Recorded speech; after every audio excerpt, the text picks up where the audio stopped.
I overheard my dad say, "Kelsey's not getting a penny, she's just background noise." Mom just adjusted her scarf. That night, I opened Grandma's file. What they didn't know was, you know that feeling when a single sentence can shatter your entire world? That was me, stepping into my childhood home this Thanksgiving, just moments before I overheard my father call me, "not worth a dime." And that wasn't even the cruelest part. It had been 5 years since I'd last spent Thanksgiving with my family, living in Chicago, building my own life. But the moment I stepped through that door, the familiar smell of cinnamon pie and roasted turkey wrapped around me, pulling me back. It felt like home. Or at least, what used to be home. I paused in the hallway, my rolling suitcase still in hand, the ticking of the grandfather clock suddenly deafening. Mom gave me a quick, almost perfunctory hug before disappearing into the kitchen, leaving me alone with the framed family photos. Landon, my brother, beaming from most of them. Always Landon. As I headed towards the study to greet Dad, his voice cut through the air, muffled but undeniable, through the door left slightly ajar. "Your sister isn't worth a dime." My blood ran cold. There had to be a mistake, some context I was missing. I leaned closer, barely breathing. "Richard?" "She'll be here any minute," Mom's voice replied, quiet, but not, I noticed, disagreeing. Through the crack, I saw her, arms crossed, watching the fallen leaves outside. "Doesn't change facts," Dad continued. "Landon's app is going to revolutionize the industry. What has Catherine ever done besides ask for money and disappear to Chicago?" The warmth I'd felt minutes earlier hollowed out inside me, leaving a gaping cavity where childhood security used to be. My throat tightened. My hand, still outstretched toward the doorknob, caught the light. The diamond engagement ring on my finger suddenly felt like it weighed 1,000 pounds. A memory flashed. Landon, 16. Scoring the winning touchdown. The whole family at a restaurant celebrating. Mom and Dad beaming, champagne for the adults, even letting Landon have a sip. 3 weeks before that, I'd won the regional science competition. No one came. The certificate still sits in a drawer somewhere unsigned. "You've always been so independent," Mom had said when I brought it up, her smile not quite reaching her eyes. "You're strong, Catherine. You don't need us hovering like Landon does." Strong. That was always their word when what they really meant was inconvenient. Only Grandma Eleanor ever saw through it. "They mistake your self-sufficiency for permission to ignore you," she'd told me, her weathered hands cupping mine. "Don't let them exploit what makes you special." But I had. For years. I straightened my spine, pushed the door open, and plastered on the smile I'd perfected since childhood. "Hello." I made it. Dad quickly shifted in his leather chair, his face morphing from irritation to practiced pleasure. "There she is," he announced, standing for a brief, barely there hug. "Traffic wasn't too bad?" "Not bad at all," I lied, the words sliding out effortlessly. The truth? It was horrible. But they never actually wanted to know. "Dinner's almost ready," Mom said, crossing the room to straighten a picture frame that didn't need it. "Landon and Jessica will be here any minute with the kids." "Great. I actually have some news I'd love to share at dinner," I said, twisting the ring on my finger. "David proposed last month, and did your brother tell you about his app?" Dad interrupted, his eyes lighting up in a way they never did for me. $3 million in first-round funding. The investors practically threw money at him. "That's wonderful," I managed, my own excitement deflating like a punctured balloon. "Congratulations to him. The boy's a genius," Dad continued, as if I hadn't spoken. "Natural business sense." Mom noticed my ring then, glancing at my hand. "Is that new?" she asked, but before I could answer, she added, "Could you help me in the kitchen?" I'm running behind. In the kitchen, I chopped onions with mechanical precision, fighting back tears that had absolutely nothing to do with the vegetables. Mom hummed beside me, occasionally casting that condescending glance that always spoke louder than her words. "So, an engagement ring?" she finally asked, her tone suggesting she was just humoring me. "Yes, David proposed on the lakefront. He's a pediatric surgeon now." "And did you hear what your father said about Landon's app?" she interrupted, reaching past me for the salt.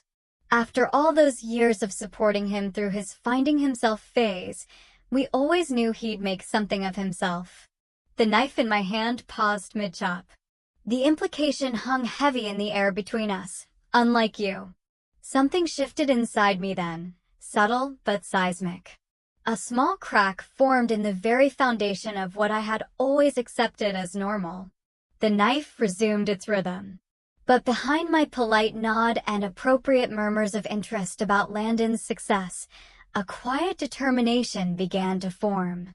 For the first time, I saw the pattern with perfect clarity, not as the natural order of things, but as something constructed, maintained, and deeply, deeply wrong. The revelation settled into my bones like a diagnosis finally naming a lifelong illness. I am not the problem. I never was.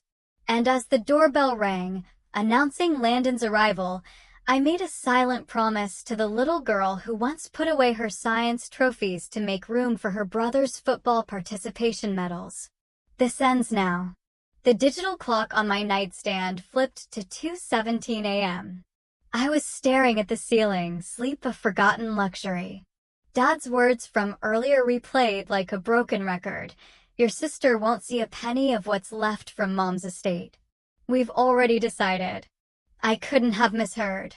Not twice in one day. My laptop beckoned from my overnight bag. A strange calm washed over me as I slipped out of bed, the hardwood floor cold against my bare feet. Grandma Eleanor's voice echoed in my memory. "Trust your instincts, Catherine. They've never led you astray." The blue glow of my screen illuminated the guest bedroom as I logged into my banking portal. What began as curiosity quickly transformed into a methodical investigation. I created a new spreadsheet, fingers flying across the keyboard with surgeon-like precision. Each transaction told a story I'd been too blind to read. Family emergency, Dad had called it in 2017. $5,000 transferred. Just until Landon's app gets funded. In 2019, $8,000 gone.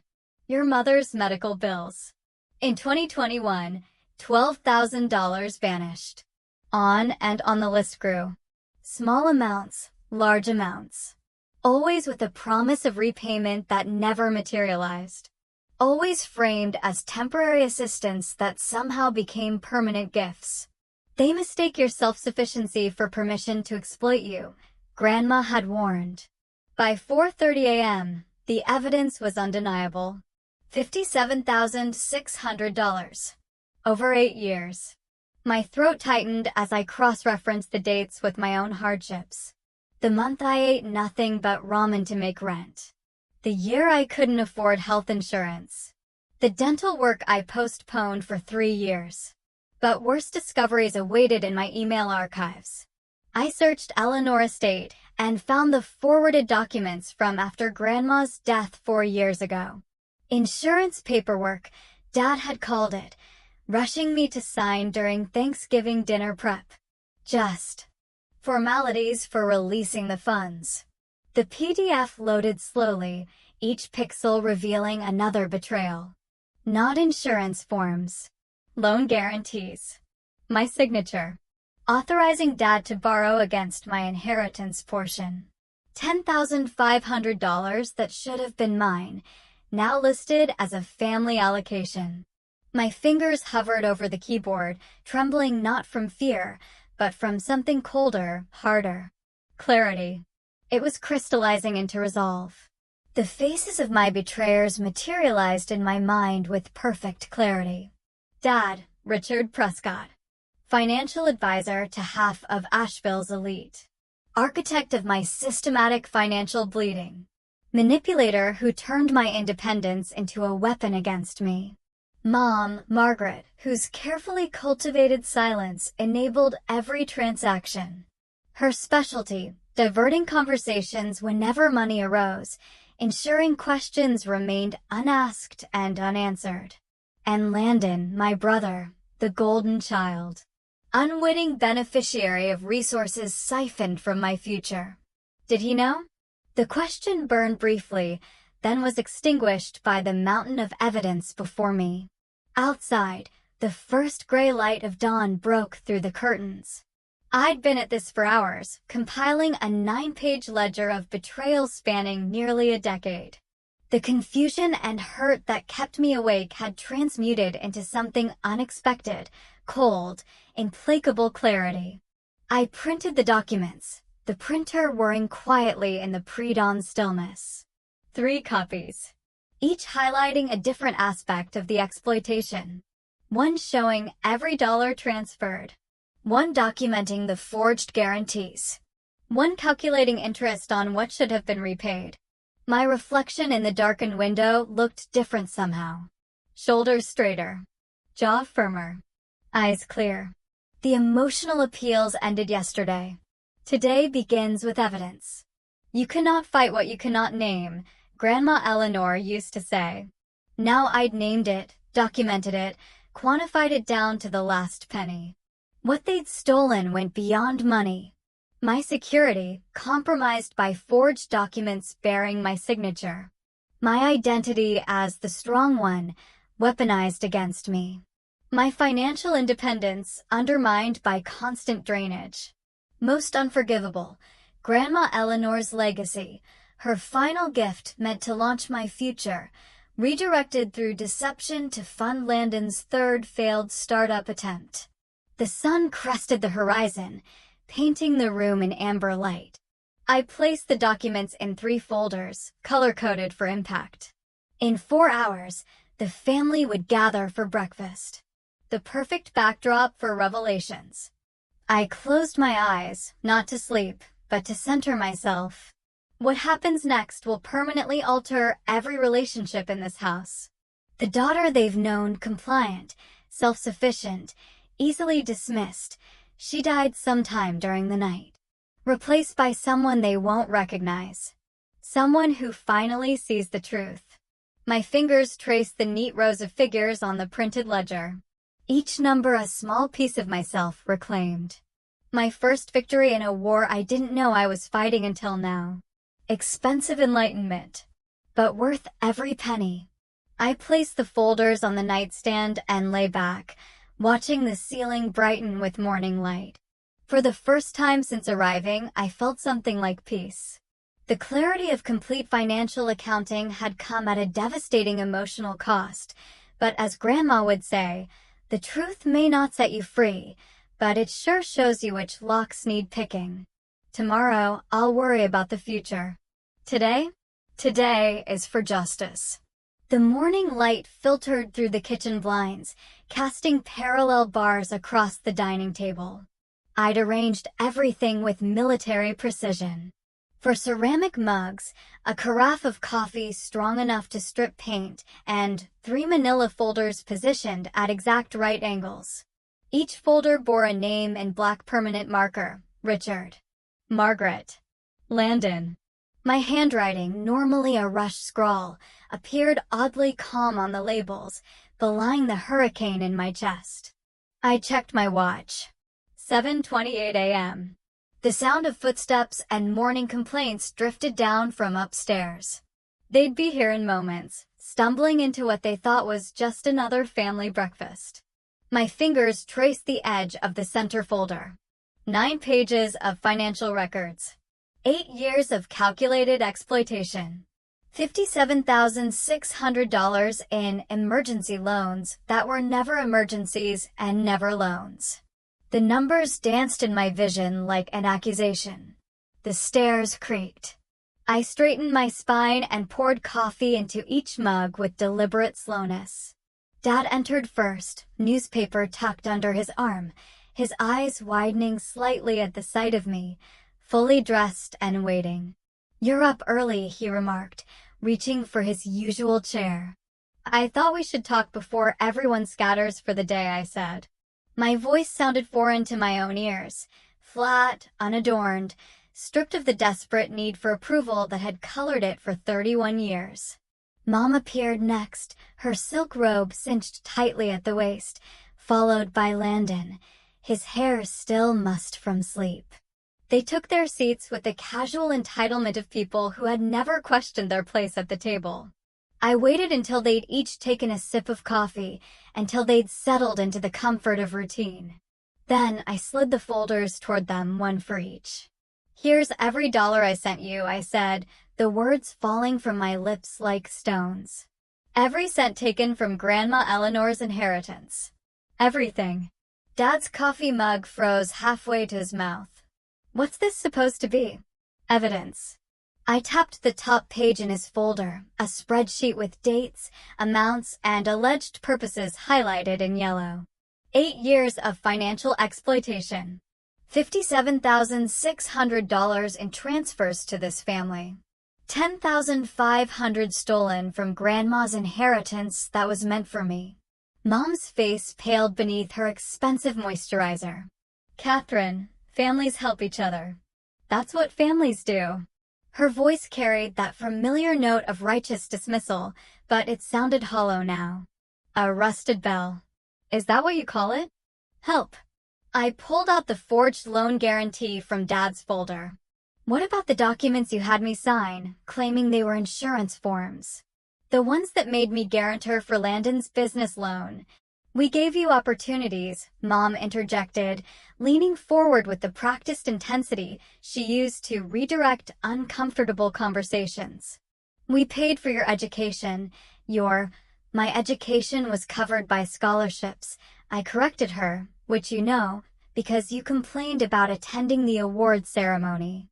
Landon reached for his folder with visible reluctance, his fingers trembling slightly as he flipped through the pages. His eyes widened at a highlighted transfer from 3 years ago, $20,000 for a medical emergency that coincided perfectly with his startup's launch date. "You took her money for my project?" he asked our parents, his voice cracking slightly.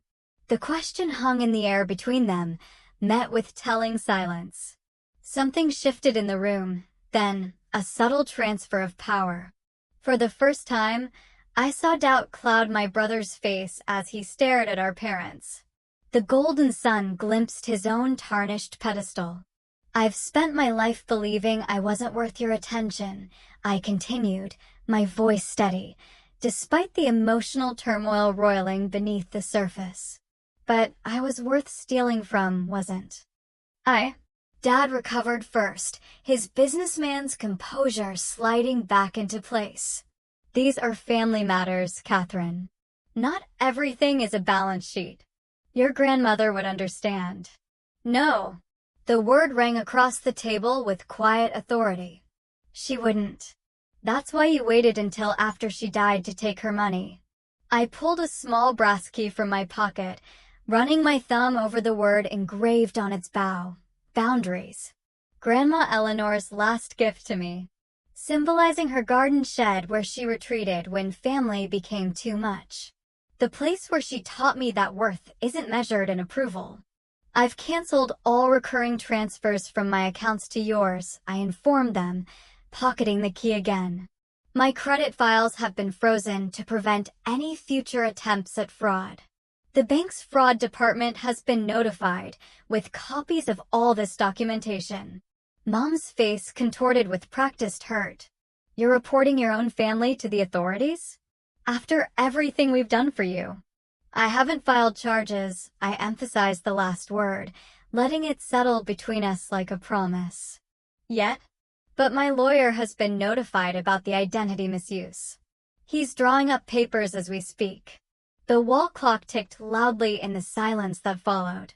For years, I'd mistaken family loyalty for obligation, allowing it to be weaponized against me, binding me to people who saw me as nothing more than a convenience. "I'm taking the promotion in Boston," I announced, rising from my chair. The job offer I'd spent weeks agonizing over suddenly felt like liberation rather than abandonment. Senior Finance Director. They need an answer by Monday. Boston. Mom's voice rose. But that's across the country. What about holiday gatherings? What about me? I finished for her. For the first time, the question didn't sound selfish to my ears. It sounded necessary.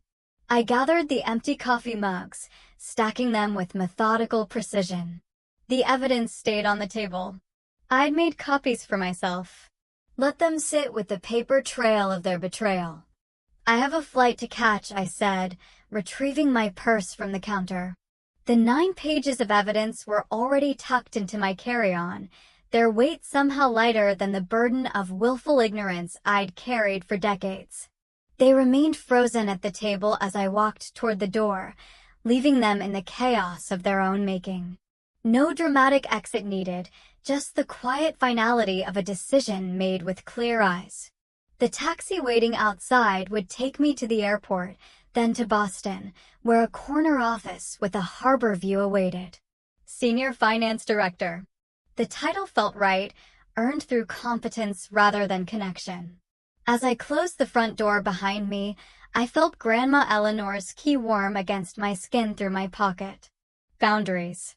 The word no longer felt like a wall I built to keep others out, but a foundation I created to keep myself intact. My old life closed behind me with deliberate finality. The new one waited, ready to be claimed on my terms. 6 months later, the Boston apartment caught the late afternoon light, transforming ordinary objects into something extraordinary. I ran my fingers along the bookshelf I built myself, touching the framed photo from the harborside wedding 3 months ago. Michael's eyes crinkled at the corners as he smiled at me instead of the camera, his hand wrapped protectively around my waist. The scholarship committee approved 5 more applicants. I called out as Michael entered with groceries. Young women who might otherwise fall into the same traps I did. He set the bags down, pride evident in his expression.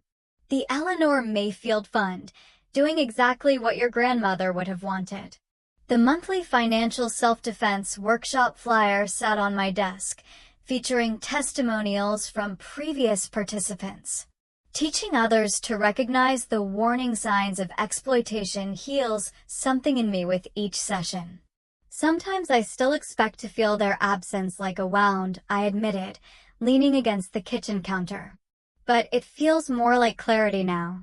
Like finally seeing through clean glass after years of looking through smudged windows. Michael kissed my forehead. Your chosen family showed up beautifully for the wedding.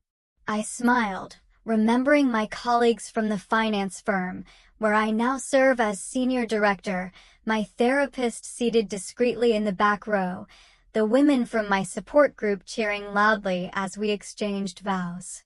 Even Landon attended, standing quietly at the periphery, our fragile reconnection still finding its footing.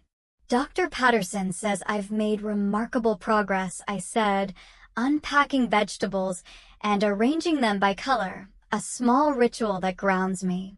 Processing family trauma takes time, but I'm not letting it define my future anymore.